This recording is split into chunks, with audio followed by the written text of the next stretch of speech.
Next guest toured the Health and Human Services facility housing 1,200 unaccompanied children at Fort Sill, Oklahoma, over the weekend.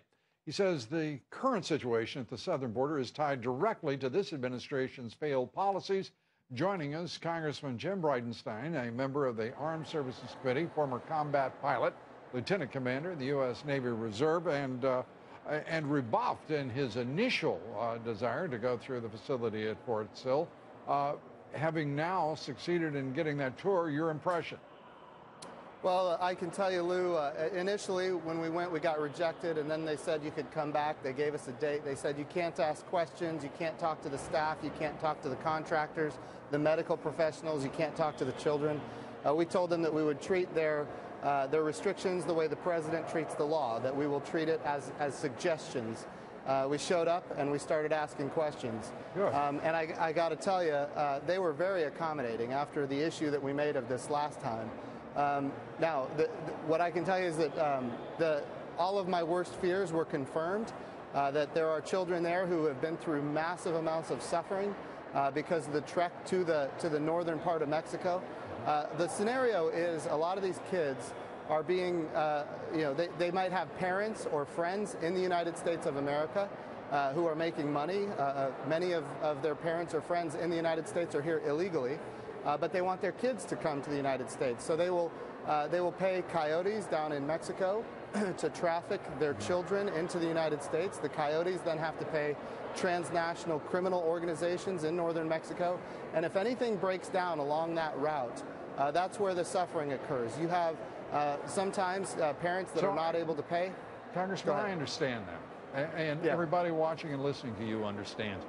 We also understand that the government of Mexico has within its capacity and power the ability to shut that down, to stop these trains of death, to stop the transport by the cartels. It's 1,800 miles from Honduras and Guatemala and El Salvador to that southern border.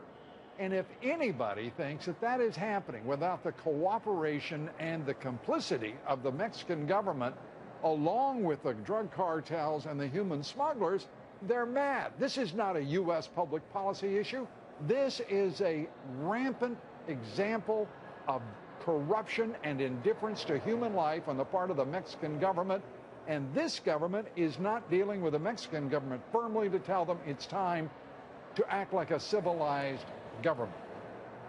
Lou, you're correct on all that. When you look at the estimates are that there are 70,000 to 100,000 dead bodies in northern Mexico as a direct result of the open border on the south side of the United States. When you talk about the fact that we do not control the southern border, but on the south side of our border, organized crime controls the border. And those are the people that are being paid to traffic these folks into the United States. And those are the people that, in many cases, they're forcing children into slave labor. They're forcing children into prostitution. So what are we going to do about it? I mean, Congressman, I've heard more lip service from Washington, D.C. I've heard more absolutely relentless propaganda out of this administration. The American people can be fooled, but not for this long and not in such great numbers.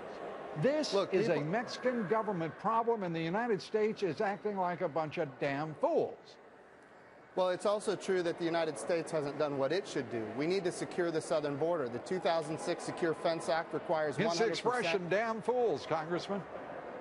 100% operational control of the southern border is what is required by law. We only have 44%. This administration seems interested in keeping the southern border open and at the same time asking members of Congress for $3.7 billion to expand the very policies that have resulted in the crisis that exists right now. Are you going to give it to them?